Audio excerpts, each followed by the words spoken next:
Hello, everybody, and welcome back to another episode of Not for Broadcast.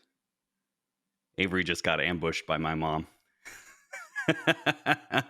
That's partially true. That's partially true. So my mother's visiting for Christmas, and we were setting up for the call, and she asked if she could say hi to Avery because she does watch the podcast. She thinks Avery's hilarious. I have no comment on this entire situation. It's literally weird as fuck, and I don't know what Austin's doing in his life, so we're just gonna move on. Has nothing to do with Dota. Move on. Move on. All right. Well, we are back from the tournament. ESL1 Bangkok is the name. Good job. Got it right. First try. Right. I'm not gonna lie. There are multiple times where I called it in the tournament ESL1 Bangkok, and I was like, "Is it ESL1 Thailand or ESL1 Bangkok?" Or does anybody care? Nobody cares, Austin. I mean, that's probably true. Nobody Well, cares. I think the tournament organizer would probably care about their name at the John tournament. Bangkok. I guess he cares. Nobody else cares. cares. ESL would probably care, but how was the tournament for you? I mean, you were there. What do you mean? Why are you asking me, dude? It's the stupidest shit I've ever heard. How was it? You were literally there for 90% of whatever I did. I legitimately don't know how you enjoyed the event. No, it was a great event. I actually enjoyed it a lot. I was like one of my favorite tournaments of the year, other than the fucking travel. Yeah, the travel was awful. So how long was your flight? Some 30 some hours. Everybody asks that, like I keep track. You know, the better way to do it is you just don't know, and then you just keep going, true. right? And then when you arrive, it surprises you. You can't get off the plane, so yeah, you're like, just locked in. Oh, I have like 10 more hours, and then you're landing. And you're like, oh shit, that was like only 30 instead of 40. That's the mental trick. All right, it's like you have to get rid of your senses of time. That is true. To just travel through time. So it's a hot tip for you all. It's long. It's fucking long. It is really long, but my flights are usually not more than 24 hours. Yours are. Oh, look at me, fucking Austin Moneybags Walsh can live in the richest part of the world and just have all these exclusive direct flights. There was a reason why I was saying that, which was, do you get paid for an extra travel day? No, I fucking don't. You absolutely and I'm sick of that should. shit. I know I should. I ask over 24 hours. Next year, I'm asking 100% for every tournament. The only reason I didn't do that this year was because we had like multi-tournament year-long deals, right? Yeah. So it was like kind of weird, but yeah, I ask every time now because I think that's my. I was already setting, like, I think for this year, I'm going to ask for 2 travel days for both sides because it basically is over 24 hours. Mine is close to 24 hours. Yours actually is over 24 hours, which means you definitely should get paid an extra travel day for that. Yeah, traveling to Southeast Asia sucks. Once we get there, it's fantastic. The hotel we were staying at was really nice. Was that the primary reason why you enjoyed yourself at this event?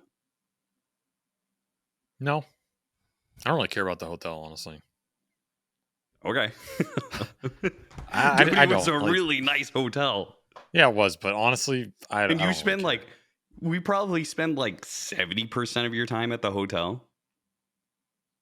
I mean, the hotel was really nice. I enjoy it, but that's not like, it's not a make or break for me at tournaments. I think it's a minor factor, if anything. So why did you enjoy the tournament? I mean, the crowd was hype. Yeah. It's the number one. If the crowd's hyped, then the tournament's fun for us because then we get to sit there in the middle of the crowd and like feed off the energy, and the energy's good, and then the games become better, and then the players choke more, and then the games become hyper, and the Dota's just better. Like events with hype crowd are just, that's the number one biggest factor to my enjoyment of it.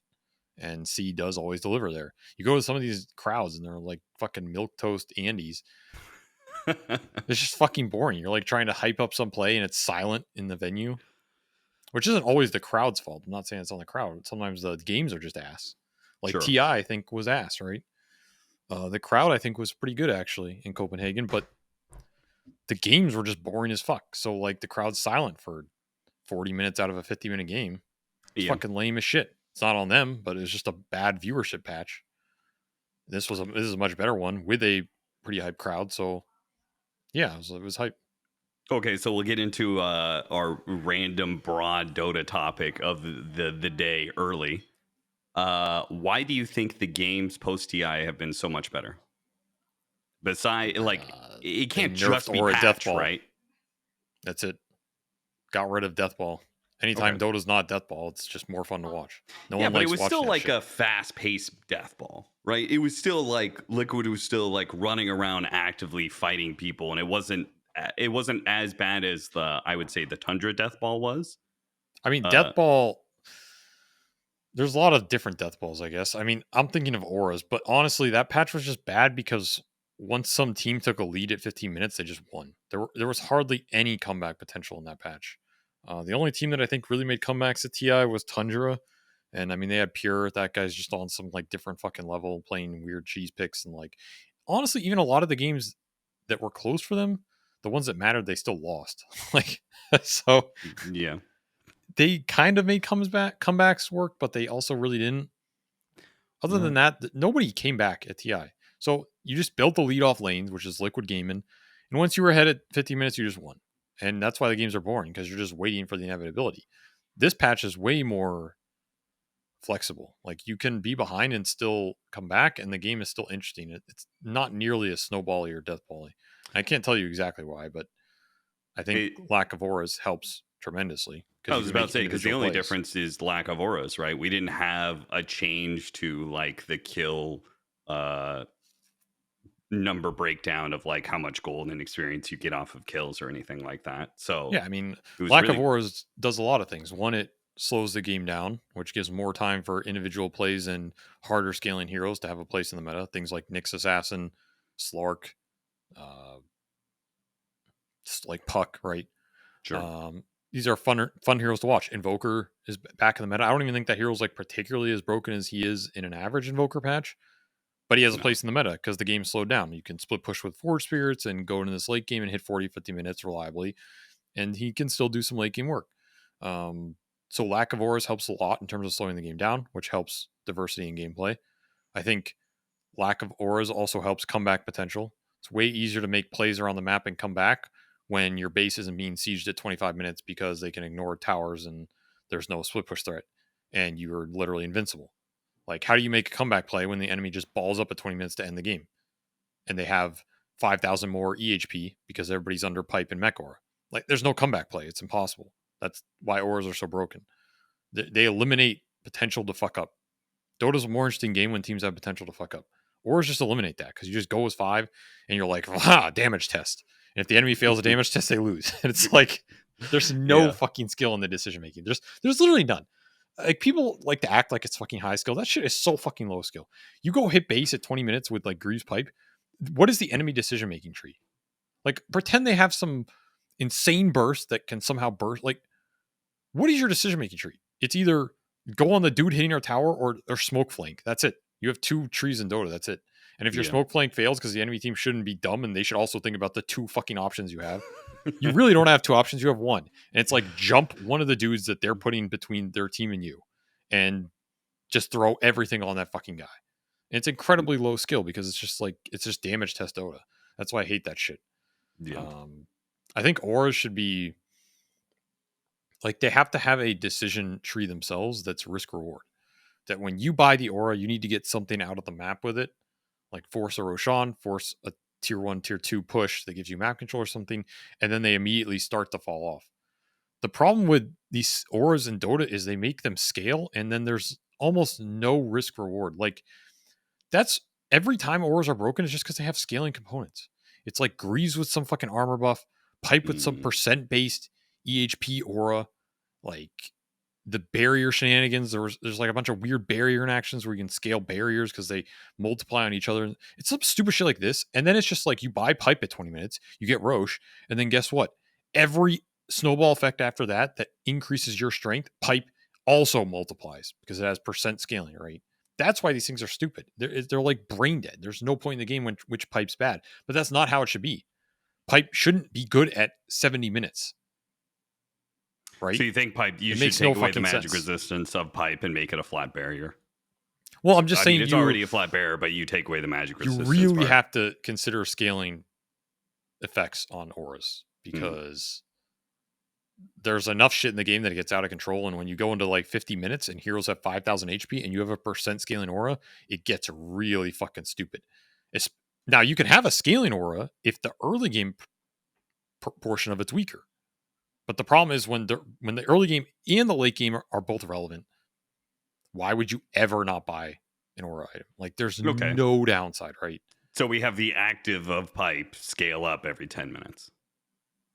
Well, I don't know. Just fucking get the shit out of my game. I don't really care. But like that's for Okay. Valve to figure out. I'm just pointing out the issue that existed in that patch, which was you buy auras as early as you can because they win you the early fights, which translates into higher HP, higher map control, more net worth.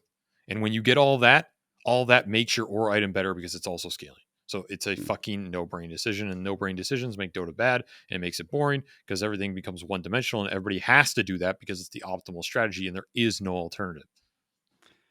I would say another reason why the games have been a lot more interesting, I think the top echelon of teams, the top 4 to 6 teams, are all worse than they were at TI.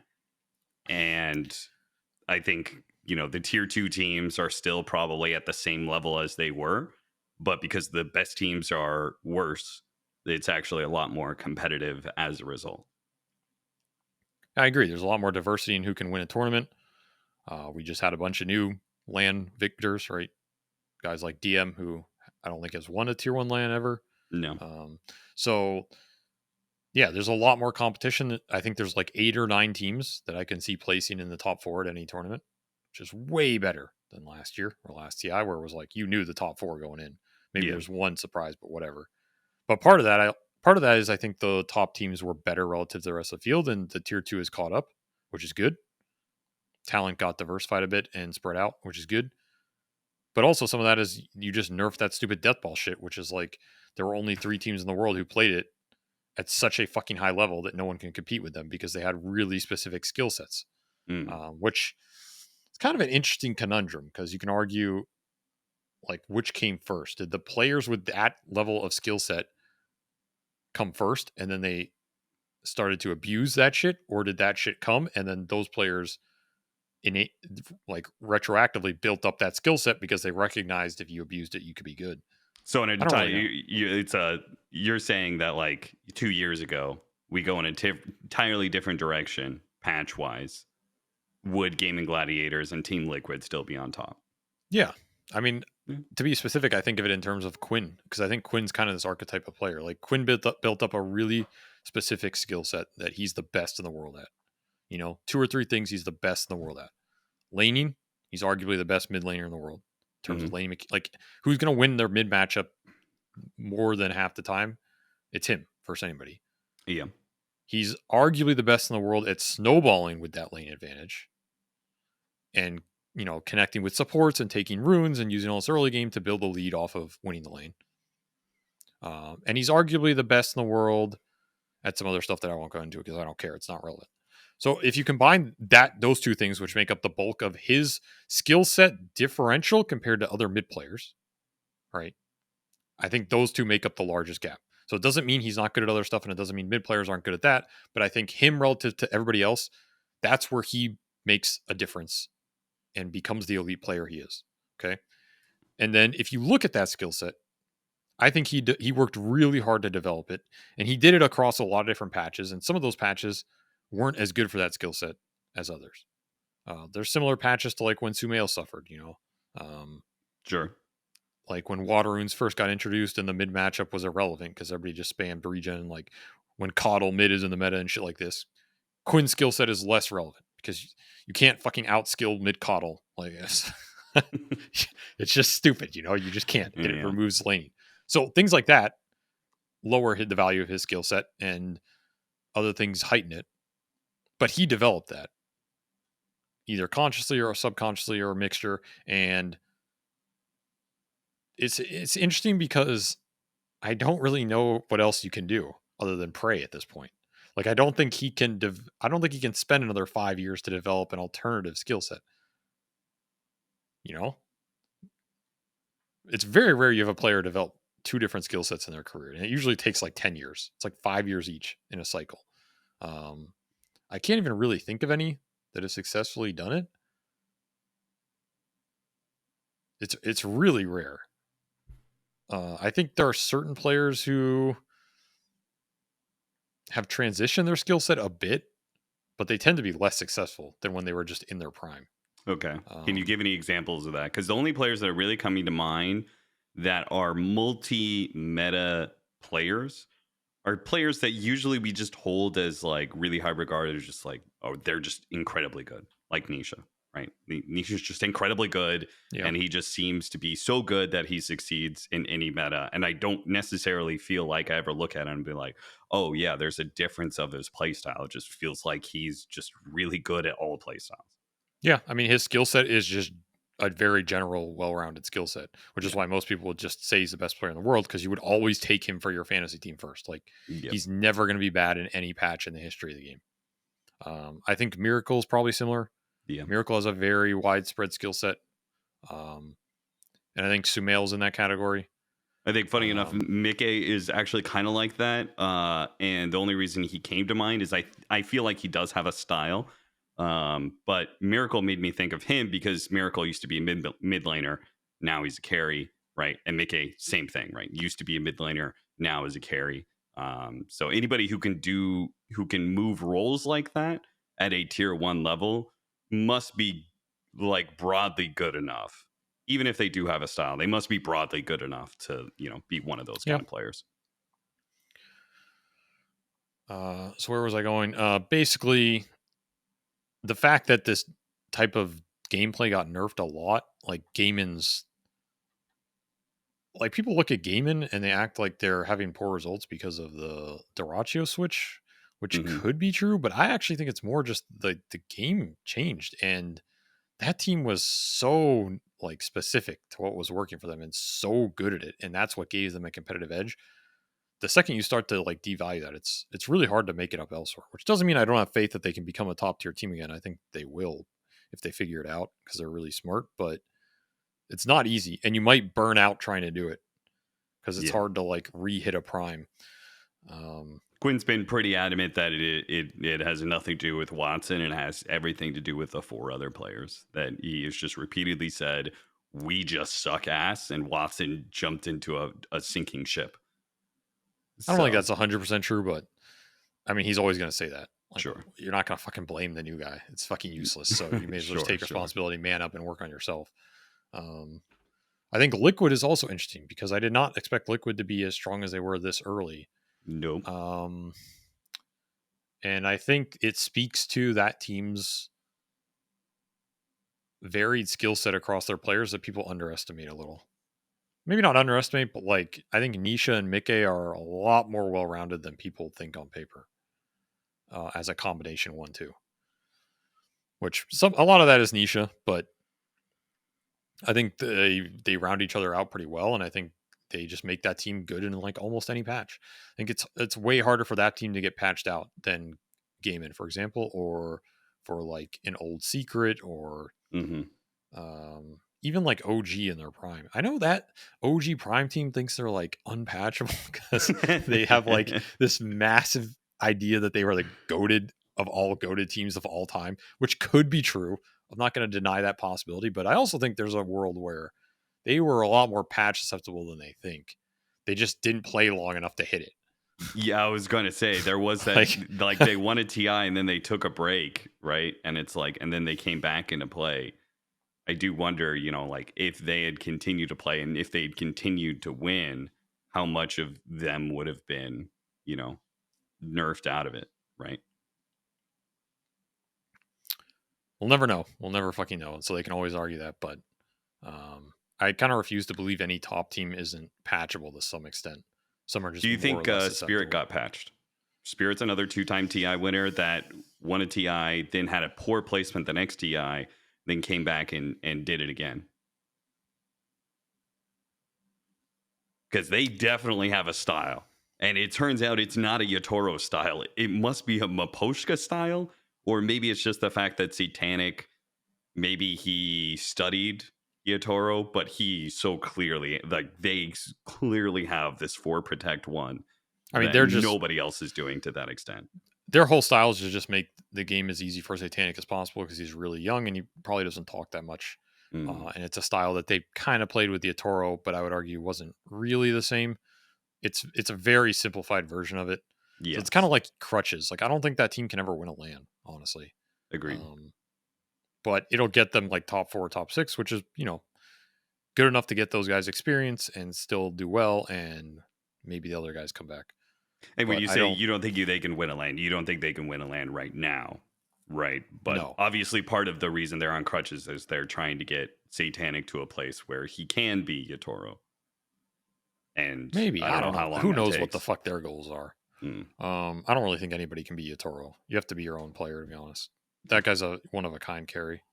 I mean, we'll Um, see. They also have Collapse coming back. So, and then there's been talk about Mira. I don't know if Mira plans on coming back, but I think it's been pretty clear that Collapse is coming back into play. So we'll see how much that changes for them.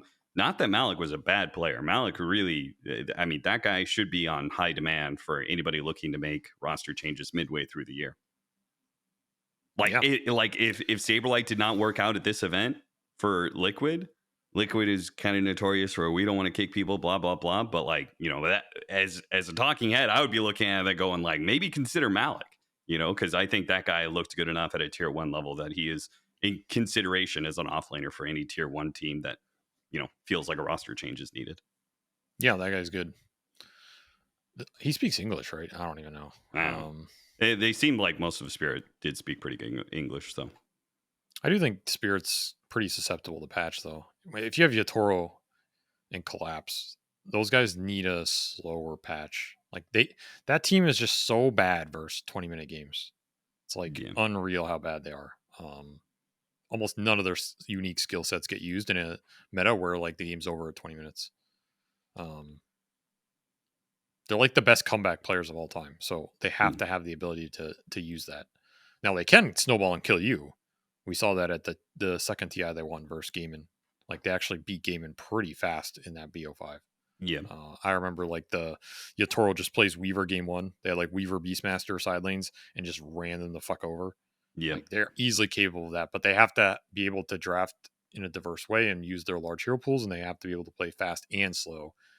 They can't really only do one. So to be the best team in the world. In which case, let's talk about the play style of the champs. So we had Parivision. Honestly, I was a big believer in Parivision, and even I did not believe in them and what they did for the finals. Because Parivision had, I would say, a relatively, turns out their bracket or their group was pretty tough. They were matched up against Bedboom team, and Team Liquid was in their group. Of course, Team Liquid groups is always kind of questionable. But they had Bedboom there, and they beat Bedboom. Or rather, they tied with Bedboom and beat everybody else. So therefore, they got first in the group. They matched up against Avalus as their first upper bracket semifinal, which I think they're a pretty decent team, but not the team you're expecting to see in the upper bracket. Then they go on to face Bedboom, and Bedboom choked the shit out of that. Oh my God. Bedboom just won a tournament, and we said, that's it. The new Bedboom. They're not chokers anymore. They prove they can win. Nope, that's back on the table. Bedboom are chokers again.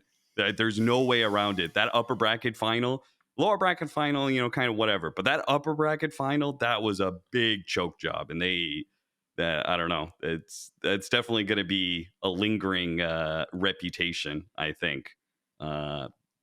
So immediately after getting the win like that.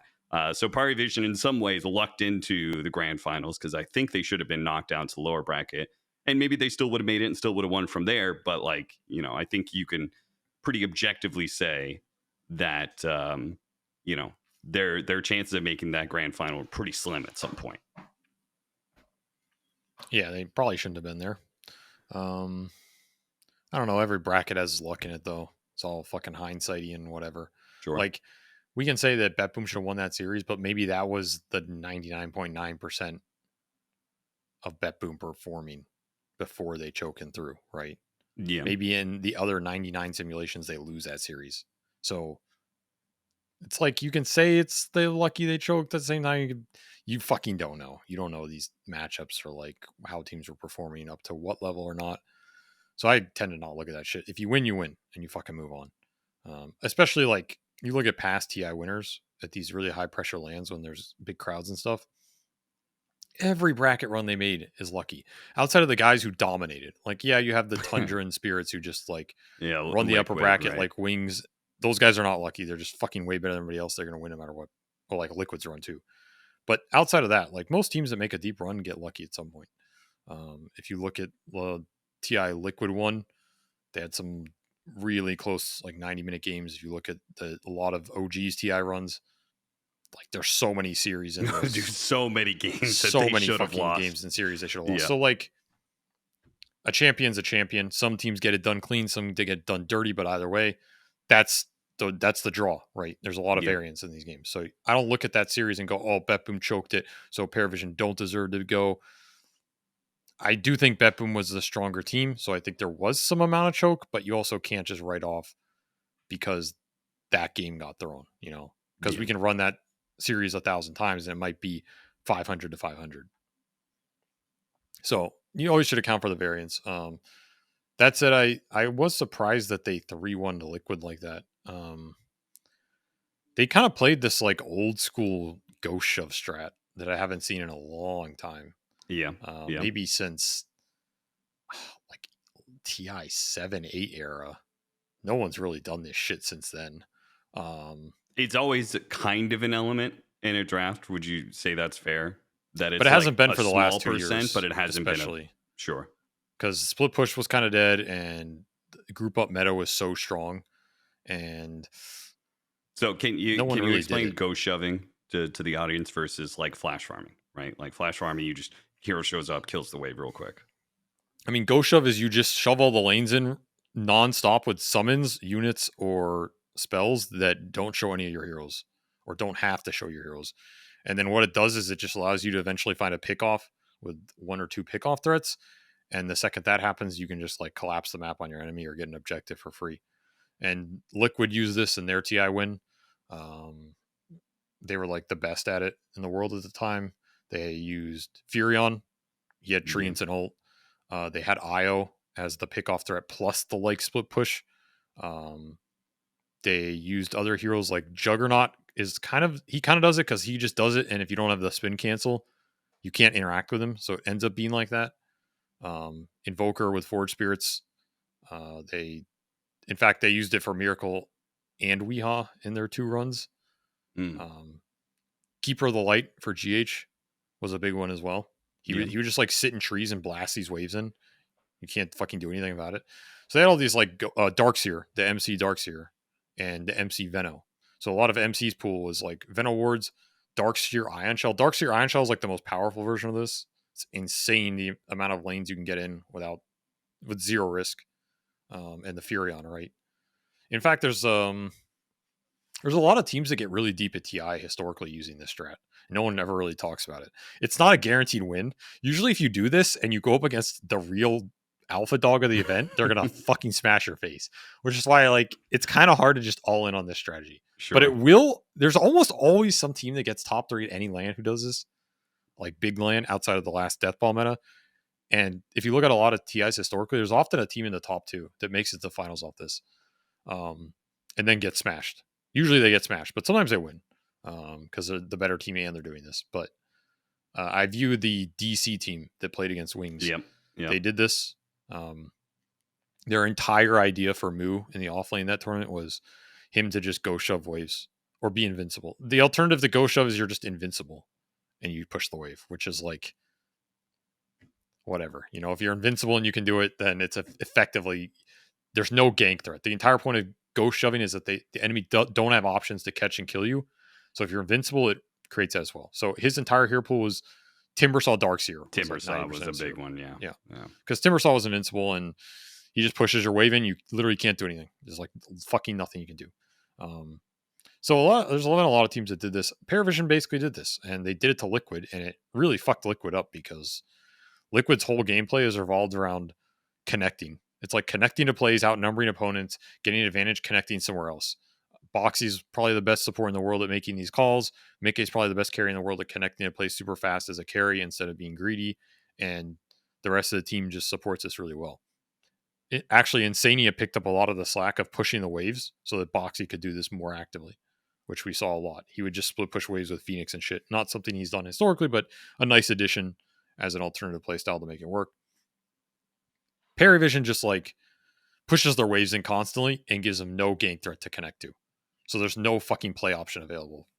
And we saw which is really good against a team like Liquid, right? Who historically are always looking for a play, particularly a 3 to 5 man play where they're looking for the kill and they're moving around the map. And with Fire Vision, you can't do that. You can't see anything. There's nothing. There's no gank for like Boxy to sit up and call. And even when you hit that gank, which is pretty fucking hard, it gets you nothing on the map because your other lanes are just always in and someone has to go there. So you can't just make this like continual connection map movement that takes the game over. And they did this with Invoker for no one. They played it twice in the finals. Forward Spirit, Split Push, Meteor, right? Like you don't see this fucking hero. He's impossible to catch. And then DM's pool was entirely summons. DM Bigma, played Beastmaster, Lycan.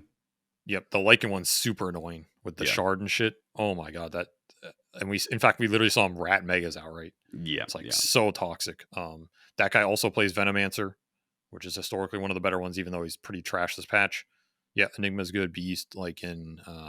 Terrorblade actually was. Did he play Terrorblade? Yeah, he played in the finals, but he played it in the tournament. Upper bracket finals. I think he played it against. Terrorblade does it. Yeah. Not as strong as he used to, but same idea. Darkseer still in there somewhere.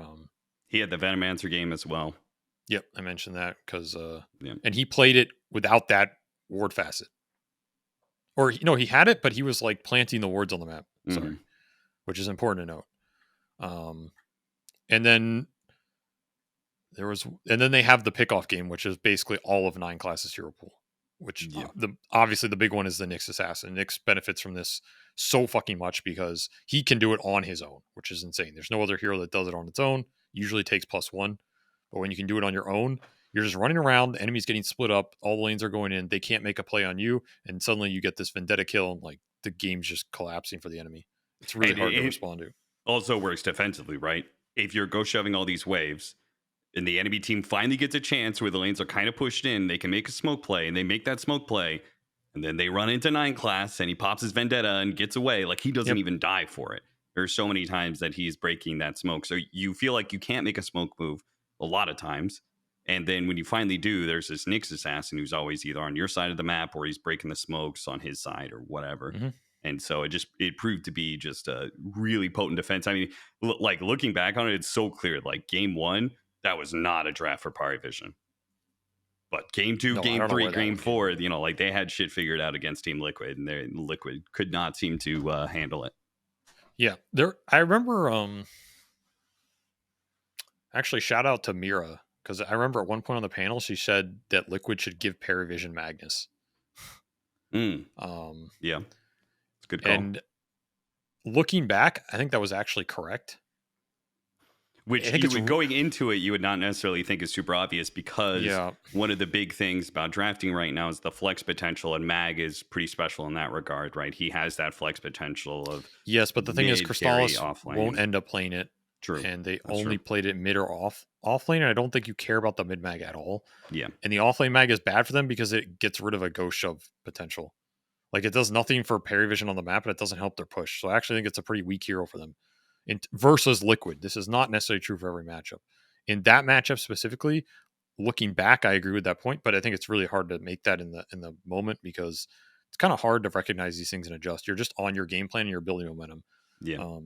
But in that matchup, Mag is actually pretty bad for Paravision, I think, because it's a slow hero that Liquid can just run the map against. And Mag has to show on the waves to get them out as an offlaner, and you just kill him, right? Boxy's just going to set up and kill this guy, and then like you're just going to out-team fight him. And I think Liquid's better at that than almost anybody.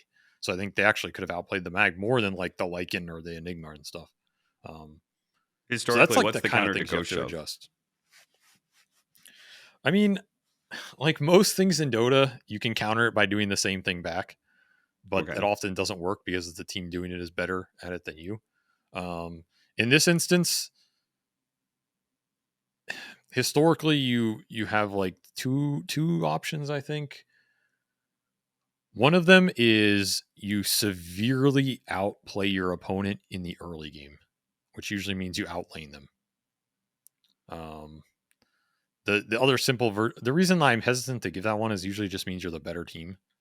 Sure. Because we're talking about like grand final situations, right? I don't like who Yeah. gives a fuck if you outplay some team in the group stage. We're talking about like grand finals. You go up against some team that's just like doing this stupid shit.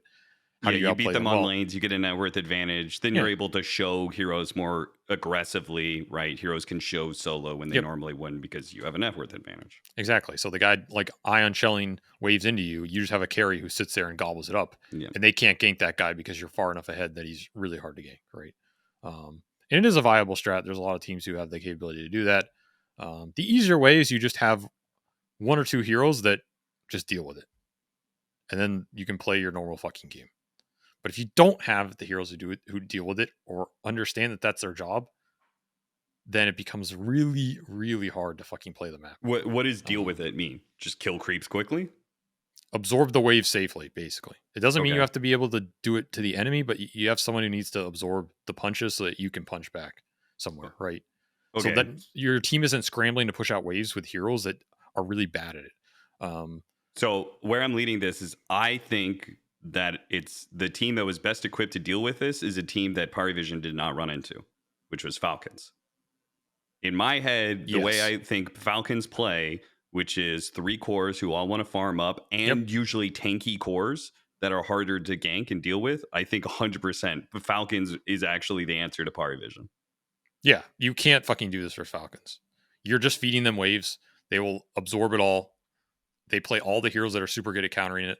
And the biggest X factor is Skeeter's hero pool. Skeeter's like hidden hero pool is amazing versus shit because he will just absorb everything and you're fucked. Like because you can't outscale Falcons either. If you can outscale the enemy, you can sometimes just get away with this, but like that team will outscale you because their supports will farm. And they don't need to pick you off. They're just gonna farm everything. Yeah. And you're just pushing waves into them and they're just fucking farming. They're getting big. Yeah. And like Liquid is a lot worse than that, right? Their support duo doesn't scale as hard. They need play action to happen to kind of outscale you. They're not just gonna AFK farm and feel good about it. Yeah. And their I think carry funny enough, hero I pool is a think lot worse. of the top teams at this tournament, I think Liquid is probably the worst team to match up against Parivision. Because I also think BetBoom, like BetBoom is one of those teams who is really good at laning and likes to be able to take that advantage early. So they can take like that step one of the equation that you said, where, you know, you just like outplay them early game and then you get a net worth lead. I think they're a team that is kind of equipped for that as well. But So the thing Falcons is is like the antithesis of Parivision. I think Liquid is better at this than they showed. But I think they got caught in the wrong direction, which easily happens. They got caught in the direction of like trying to build lineups that out team fought Parivision. And could catch them on the map. Particularly, I look at that game 3 where they like lost to Nyx. They went game 3 and they picked the lineup that's very anti-Nyx. Yeah. They had Tusk, Tiny, Pango, 3 melee stunners, but heroes that are generally kind of bad at pushing the lanes and playing the map. And Nyx just picked them apart anyway. And like they caught the Nyx a couple times, but it doesn't fucking matter because they're not outscaling Parivision and they can never get the 5-on-5 team fight, which is kind of what that line was built for. But if you look at what Liquid can do really well versus kind of thing is they can win lanes really well, which generally they did that series outside of game 4 where they just got blown out. Sure. They got stomped on that one, but yeah. Yeah, that is just like a lane draft. They just got fucked on that. If that happens, you're never going to win. That was not a ghost shove game. I also want to point out that there was probably some like attrition adding up. Liquid had played, that was their 7th game of the day.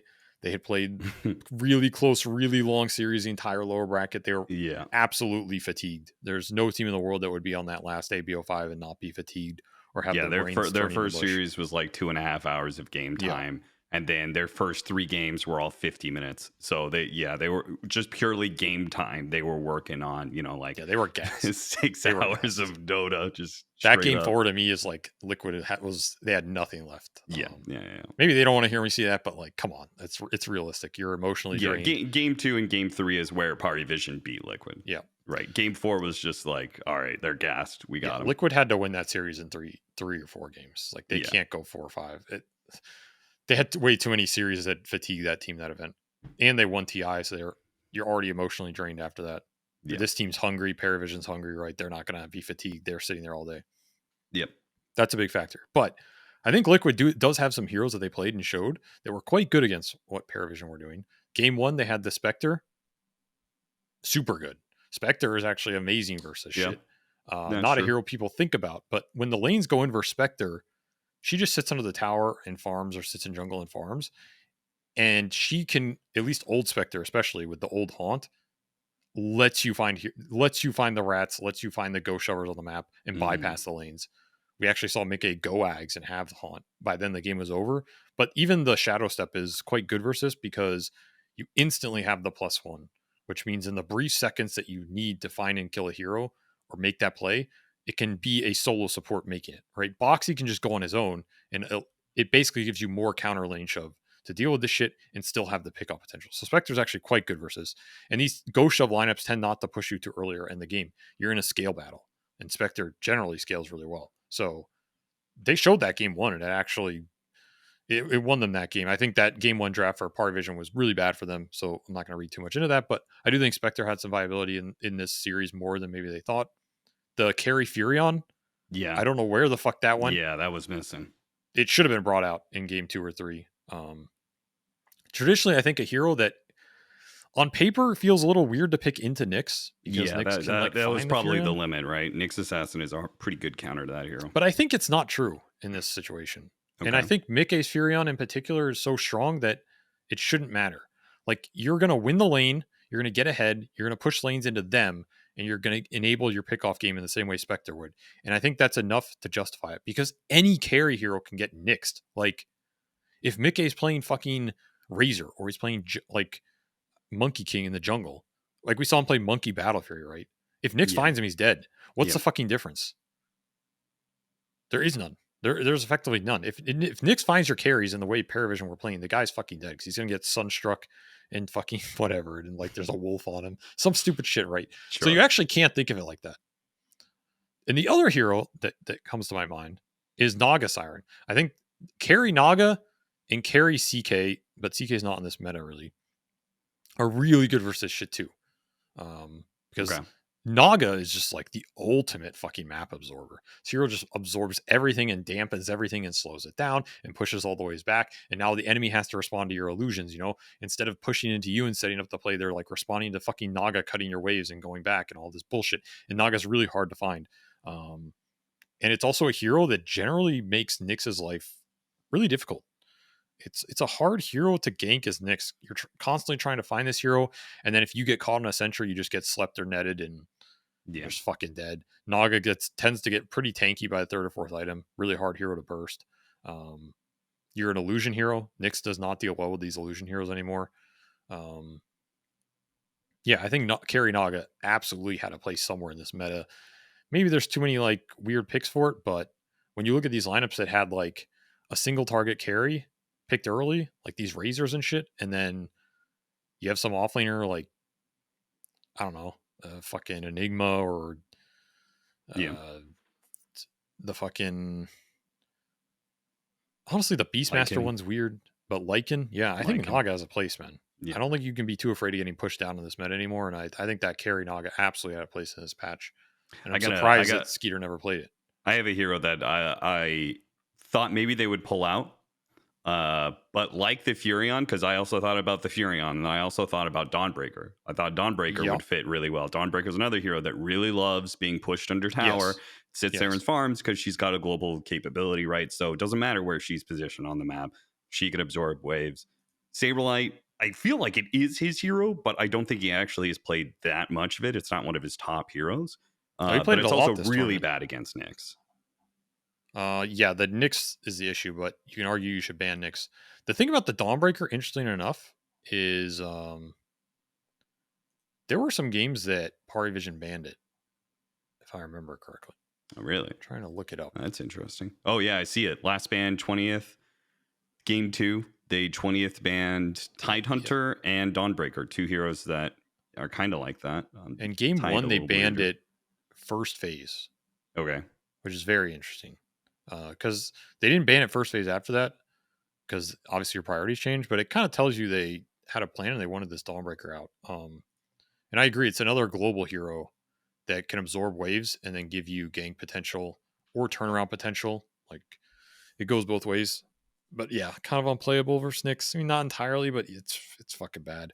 But then if you ban Nyx and it opens up your Dawnbreaker, that's worth the ban. Yeah.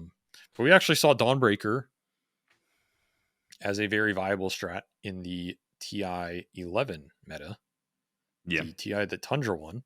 Tundra did something very similar, actually, almost the same. They basically won that TI off a Go Shove strat.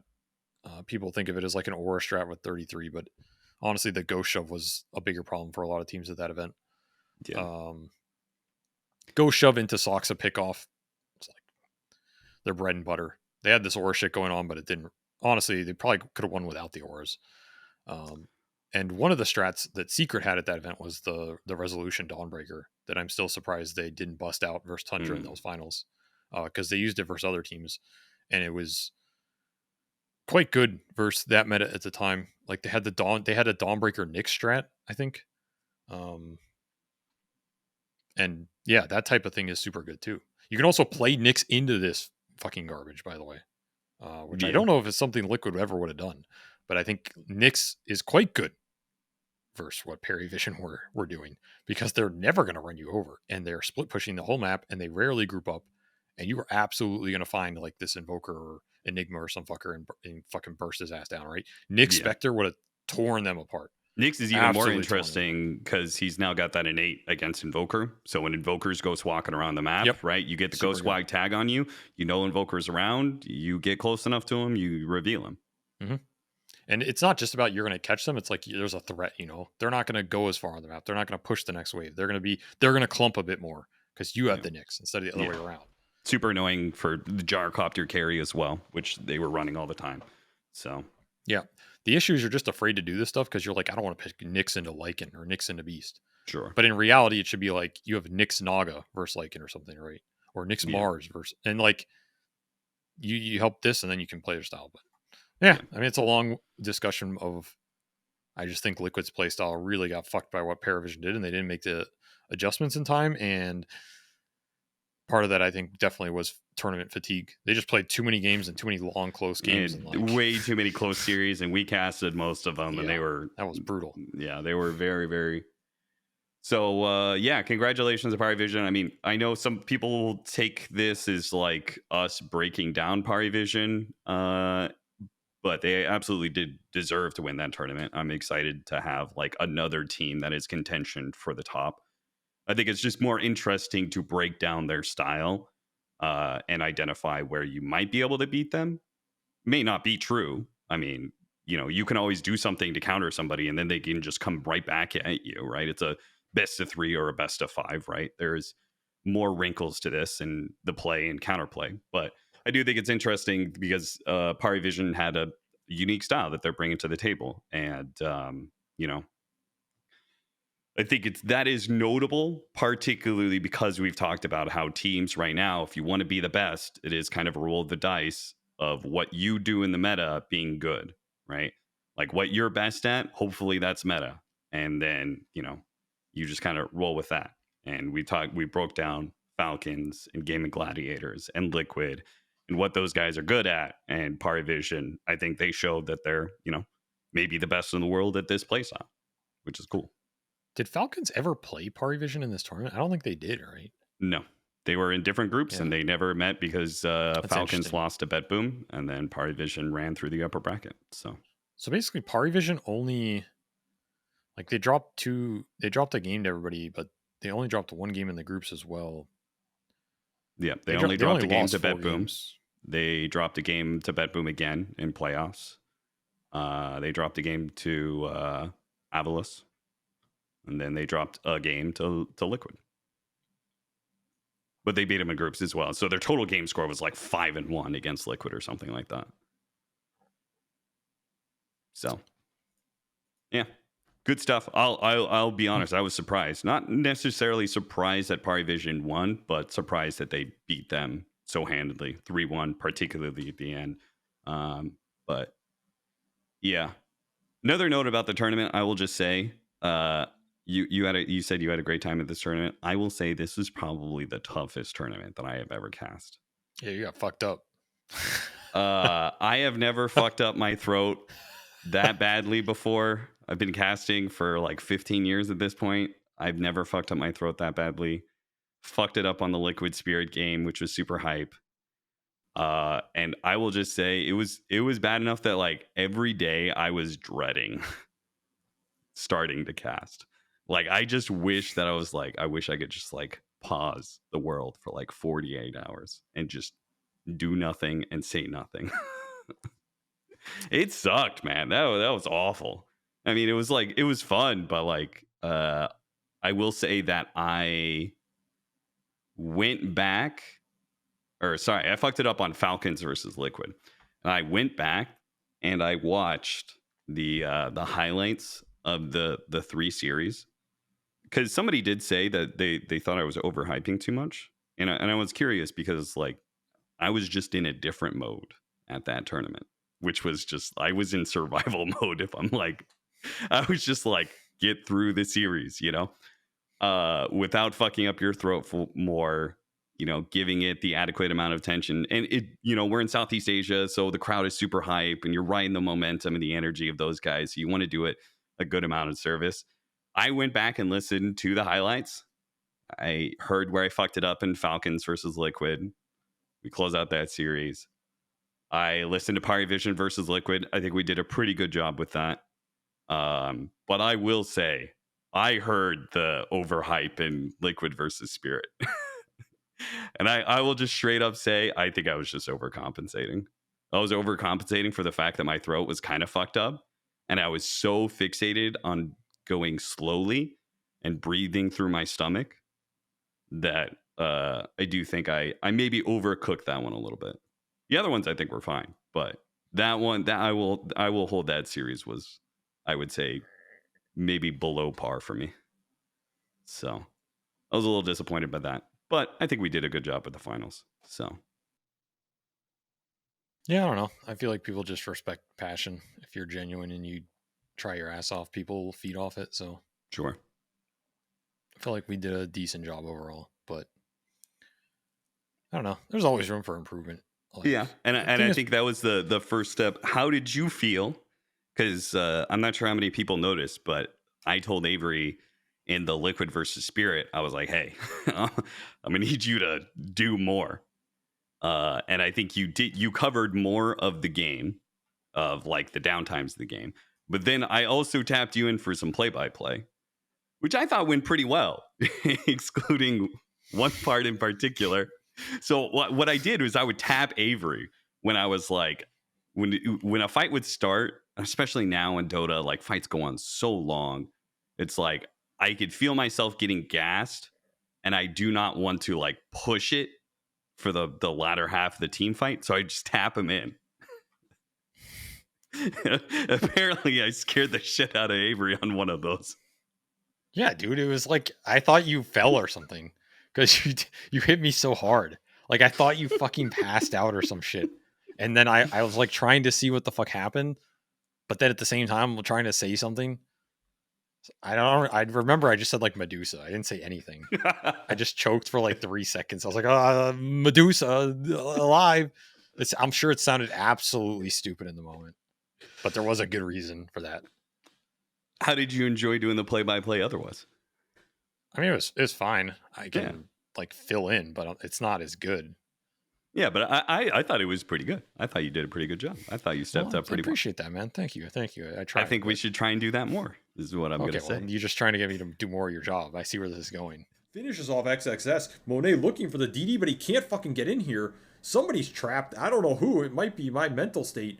Monet finally gets into this fucking grand jail that Seba's built, and somehow this Entra's still alive. I don't know what the fuck is happening. Why are they even focusing on this Enchantress? Somebody was getting put in prison, and it wasn't me.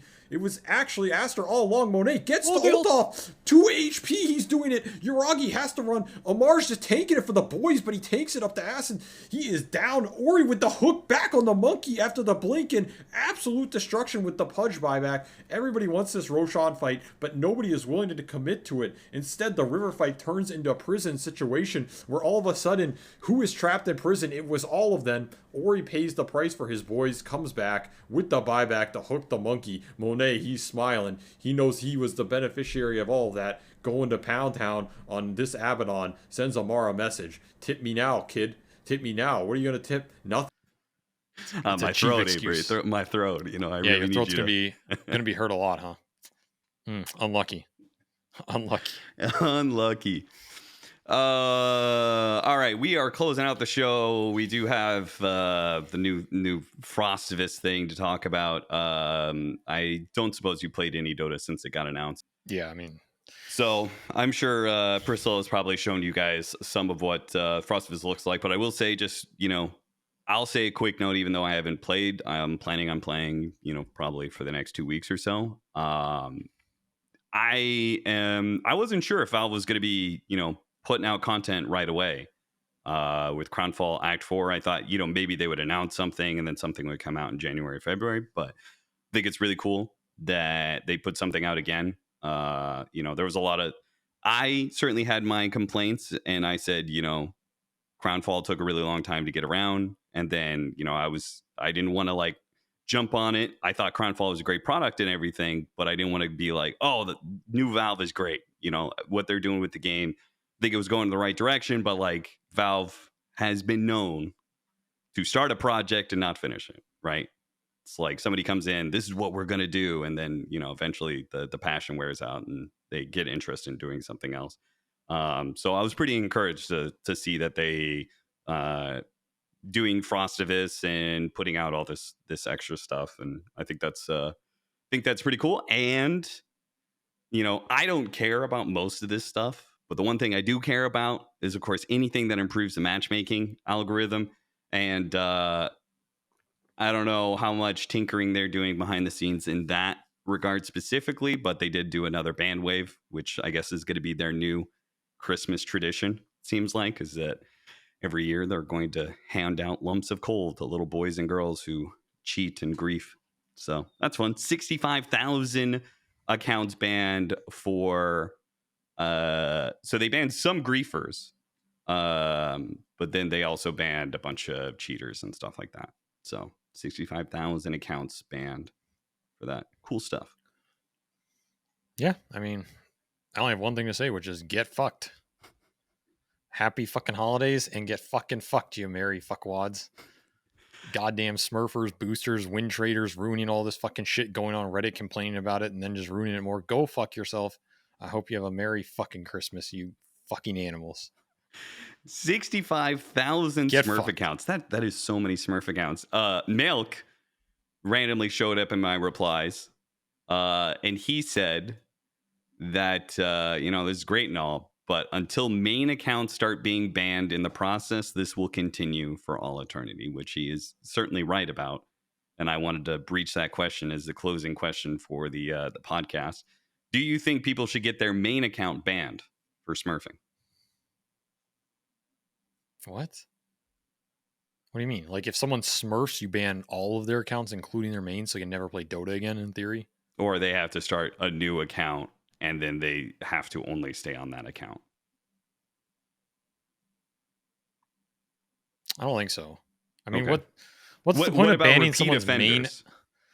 Right? If this is going to be a yearly thing, keep on banning the same but guys' the thing Smurf is, accounts over and over again. If the guy's a repeat offender, if he can continually make new accounts, banning his main account, he's just going to make a new account anyway because he's already doing that, and he already has a mechanism to do it. Sure, but so it doesn't make any sense. But it is a heavier punishment, right? It is a heavier cost. But it just makes him smurf more. Like it just... Maybe it does, but it does. It comes with these Smurfs and stuff. A lot of times they're just like, these guys create a new account, they run it up, then they sell it off. You run it up, sell it off, run it up, sell it off, right? They're actually making money from this. If you ban their main account or mess with their main account in any way, it actually does kind of financially cost them, right? These Smurf accounts, they don't really necessarily care that much that they get banned. I'm sure it would be something that's like morally satisfying, but has very little impact on the quality of games, I think. Okay. That's fair. So therefore, I kind of don't care. I'm sure they have data on it. Maybe it's one way or the other, but I just feel like in reality, it doesn't actually change that much. Like, you need to get rid of the mechanisms through which people can abuse matchmaking or ruin it. So if something contributes to one of those mechanisms, then I'm all for getting rid of it. But if you can't really prove that, then I don't know, And I think sometimes you want to like punish people, but in punishing them, you push them to commit the behavior they were doing more before anyway, because you don't close the loophole. So it's like kind of a catch-22. You're talking about starting somebody on that criminal life, and then they just get in a vicious cycle and can't get out. The Smurf life. I don't know. It's didn't like, choose me. I also just don't think Valve wants to ban main accounts in a game that is not really getting new players. Sure. That's I don't want to be the one to say that, but like, I feel like it would feel pretty bad. Cash cow, right? Yeah, like if one day you woke up and the like concurrent accounts that log in every day drops from like 700K to like 400K, you're gonna be like, oh shit, like that doesn't look so good anymore. So I feel like they're just gonna keep that stat padded a little bit to, like we'll leave a couple dead accounts in there. I don't know what that data looks like. Maybe I'm horribly wrong on that, which is why I don't comment on these things, because every conversation I've ever had with a Valve employee, I feel like I've come away from it going, yeah, that makes logical sense. Yeah. Based on the data they have that I did not have, Yeah. So like a lot of these debates I just find are pointless, because it's like, whatever. We're arguing about, if there's We're arguing about stuff Mars. with incomplete knowledge. Is that what you're saying? Yeah. Avery, that's the entire point of this show. Oh, well, fuck it then. Ban everybody's accounts. Let's just start it all over, dude. All right, guys. I'm also for the MMR reset. Not for broadcast. Sorry. And Avery said we can't have cosmetic reset too. Just reset everybody's cosmetics. Wipe all the fucking data. $100 million gone. All right. Okay, I gotta go. Thank you for watching for another episode of Not for Broadcast. Goodbye.